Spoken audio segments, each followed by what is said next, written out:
গায়ত্রী মন্ত্র জপ করা দরকার। ওম ভূর্ভুবস্সুঃ তৎসবিতুর্বরেণ্যং ভর্গো দেবস্য ধীমহি ধিয়ো ইয়ো ন প্রচোদয়াৎ। এই মন্ত্রটি প্রত্যেকটি মানুষকে জপ করতেই হবে, না হলে জগতে মুক্তি নেই।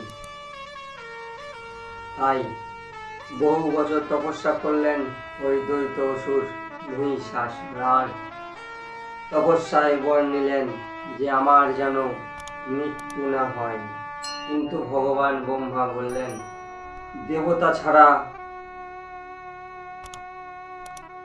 অমর কেউ হতে পারে না, কারণ মানব দ্বৈত জন্ম নিয়েছে, মৃত্যু বরণ করতে হবে। তাই তুমি অন্য কোনো বর চেয়ে নাও। তাই ওই মহিষাসুর ভেবেছিলেন যে আমি এমন বর নেব যাতে আমাকে কেউ মৃত্যুদণ্ড দিতে পারে না।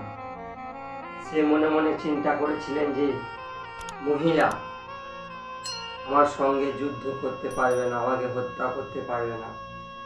তাই তিনি বর নিয়েছিলেন মহিষাসুর যে আমার যেন মৃত্যু হয় মহিলার হাতে। আর সেই সব শুনে ভগবান ব্রহ্মা তথাস্তু বলে চলে গেলেন। তারপর মহিষাসুর বর নিয়ে এই জগৎকে, ত্রিলোককে